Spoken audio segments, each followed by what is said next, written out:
Hey friends, welcome to the very first episode of Lab Reports. This is going to be an ongoing series where I share the behind the scenes breakdown of how my business is really going, the goals I set, what actually happened, and what I learned from it all.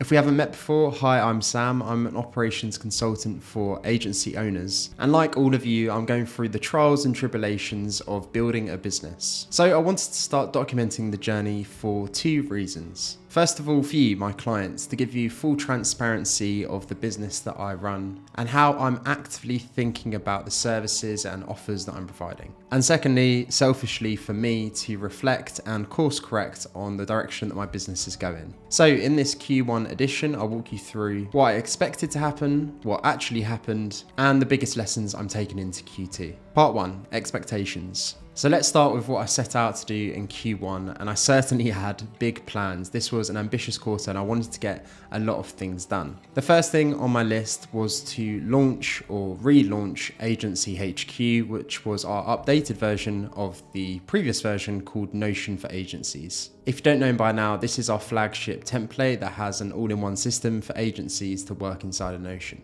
The second thing I had on my list was to release Notion Essentials. This is a course designed for agency owners and their team to get Notion ready in less than a day so that everyone can be productive participants inside of their workspace and actually understand and feel confident in using the workspace. And finally, I wanted to release Workflow Essentials, which is our signature program that helps agency owners systemize and then delegate parts or if not all of their client delivery. I wanted this program to distill everything that I had learned with working with over 70 agencies one-to-one. And it would use the Agency HQ template and the Notion Essentials mini course to supplement the overall program. So if you've watched my previous update for the end of 2024, you'll know that this is a move away from done for you work into courses, communities, and templates. Part 2, reality. So that was what I expected or what I hoped to happen. Now let's take a look at what actually happened. First and foremost, in order to carve out time to complete all of these projects, I made a big decision at the start of 2025, which was to pause all client projects. This wasn't a decision that I took lightly, and I roughly walked away from around £15,000 in that first quarter. But knowing what I know now, I feel like I made the right decision. I don't think I would have been able to dedicate the time or the energy into all of these projects if I was still working one-to-one with any client. So here's what we shipped in Q1 at Workflow Lab. First of all, we launched Agency HQ back in January of this quarter. Not only did we completely rebuild the template from scratch, we also filmed an entire course for Agency HQ and put it alongside our Workflow Lab community so that we was able to provide better support for each of our template customers. I'm so happy that we were able to do this, and this is something that I've wanted to do for a long time. Having the template inside of this format makes it so much easier for me to provide support to every single customer. It also makes it easier to notify people about any bugs that we've noticed, or to create a change log for any updates that we're making to this current version of the template so they can make it alongside with us. Having the dedicated Agency HQ course also has allowed me to continually expand on the course material and add things as they are requested or needed. Inside each of the lessons themselves, people can ask questions. In the forum, they can ask questions. They can directly contact me and my team. And so overall, it's just been able to give us a great experience for our template customers. In the template itself, we've been able to start utilizing some of Notion's newer features. So we have things like charts, Notion's tabs, Notion forms. And using Notion's updated automations, we've been able to create better database automations that drive automated tasks, time tracking, as well as a whole bunch more. We've already been getting some great feedback from our customers already, and I'm excited to continually iterate on the template and make it better and better. I'd say the only thing I didn't anticipate with this template was the sheer amount of work that went into creating it. Because we had our previous version, Notion for Agencies, I expected this was going to be more of a life update, making small tweaks to the template and the videos. But as I really dived deep into the build itself, I realized that I wanted to completely restructure how everything worked to make it simple yet even more powerful. And because that, it essentially meant rebuilding the template from scratch and of course replacing all of the videos and the content and material. So the second thing we launched in around February was that Notion Essentials course. This again plugged into our community and gave us all the same advantages of having the format like Agency HQ. The main thinking behind this course is that when I was working one-to-one with clients, the biggest reason I saw for clients not adopting the system that we built for them was the simple fact that their team or even themselves didn't know how to use Notion correctly. So I wanted to create a course that the agency owner and their team could take that would take less than a day for them to complete, so that once they had finished it, they felt really confident inside of Notion and they felt they knew where things were, they knew how to change things, how to customize things, and generally just be a productive participant in the workspace. This course was really fun to make because it was just covering the Notion basics, but I really had to think deeply about what was the best way to teach this and what was the most enjoyable way to actually go through the course. I'm really pleased with the format we came up with. We have a mini course on each of the different features, and then we have an actual task that the person taking the course has to complete to see if they've done it correctly. And I think this was the key to making the course effective, was to make sure that it wasn't just something passive that the person taking the course was watching, but instead they actively had to go inside of Notion and interact with their own workspace as they were going through the course. Now we've got about 7 or 8 people inside of Notion Essentials, but something I didn't expect was how hard it would be to try to promote the course and actually get people interested. I suspect there may be some resistance to purchase a Notion course just because there is so much great free content online about Notion. But I do still strongly believe that the fact that the course is inside of the community and that they're able to get direct support from me and my team if they have any questions while going through the course is the reason why you would be interested in getting it. Ultimately, I wanted this to be the go-to resources that agency owners could have and just give to their team, have them log into the course themselves, go through it, ask any questions, and just know that that has been handled, the training has been handled. So moving forward with Notion Essentials, I just need to focus on getting that inside of our marketing and making everyone understand the benefits of having this format. And finally, at the end of Q1, we begun our first cohort of Workflow Essentials. So the day of recording this video, we have a small group of people going through the program, hopefully getting value from it, but also giving us feedback so that we can improve it for the next cohorts. The biggest challenge with creating this program was taking everything that I'd learned from working with clients and trying to distill that into something that was coherent, easy to go through, not too time intensive. Now at the moment, Workflow Essentials is a self-paced course made of around 15 videos. And as I mentioned earlier, is supplemented by the Agency HQ template, as well as the lessons themselves. We also have a resources module, which has a bunch of automations, SOPs, and process maps. Now, despite it being a self-paced course, we have a recommended 13-week timeline.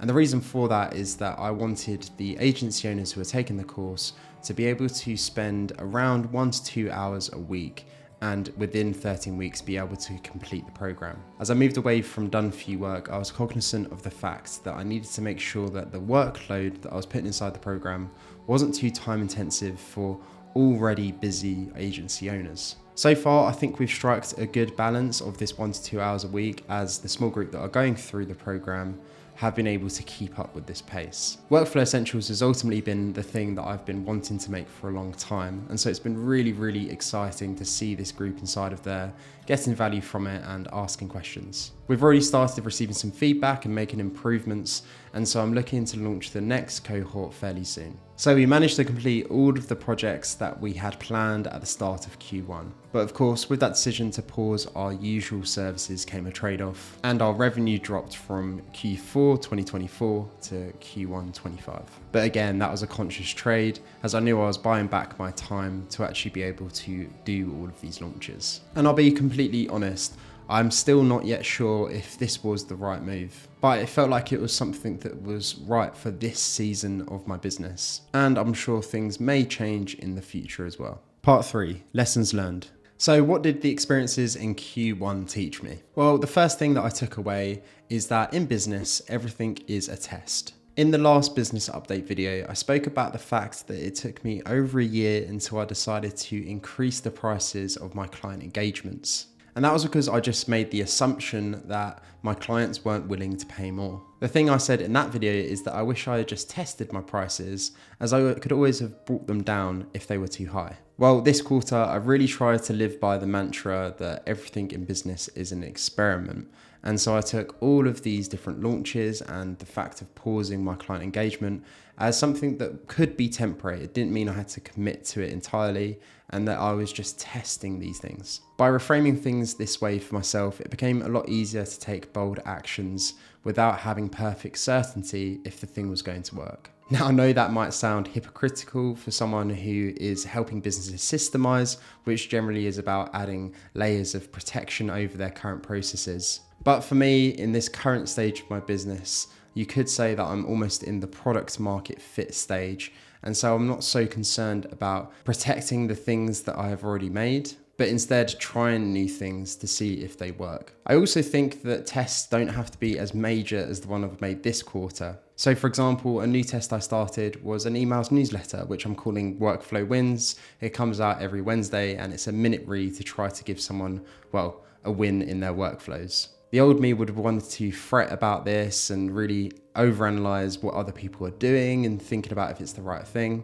But instead I decided to just start writing it and to see what the reception was. You could say that this new video series is a test. I'm trialing to see if people will enjoy a behind the scenes look at my business, see what the views are like, see if people are commenting, and if not, I might drop it in the future. So these tests don't have to be as bold as pausing an entire service or launching a whole new offer, but instead of trying to overanalyze and anticipate if things are going to work, sometimes it's a lot more effective just to trial and error it. The second lesson that I learned was to know what business you're actually in. What I mean by this is every industry, every niche has a big hairy problem that they need to overcome if they want to succeed. You can think of this as the key constraint that they need to overcome, or alternatively, this is the growth lever, the one thing that they should optimize and focus on the most that is going to give them the most results. So for example, cleaning businesses aren't actually about cleaning. They're really in the business of recruiting and training. For me, stepping away from done for you work for now means I'm no longer in the business of being an agency, but instead I am a course creator, and so I'm in the business of marketing and sales. As I'm selling things at a lower ticket price, in order to make a success of this model, I need to increase the volume of sales I'm making and ultimately make sure I get more people through the door. As I learned this for myself, it got me thinking, what business are agencies actually in? Most agency owners might think that they are in the client results business. Deliver good work, retain clients, grow. But that's not the real constraint for most people. The best agencies I've worked with are exceptional at hiring, at systems, and at lead generation. That's what makes them scalable, not great design, ads, and copy. And so most traditional agencies are in the capacity and pipeline business. If you can consistently generate leads and deliver work without bottlenecking the founder, you win. The third and final lesson I learned from this quarter is to release before it's ready. The simple fact is, if I'd waited for Workflow Essentials to be perfect, it still wouldn't be live today. But now I have real users giving me real feedback and I'm making real momentum. There's a quote that I like, it might be from Ali Abdul, but it might not be. But it's that it's a lot easier to make a turn once you're moving. If you're on a bike, going down the road, it's a lot easier to turn that bike if the bike is actually going forward instead of being stationary.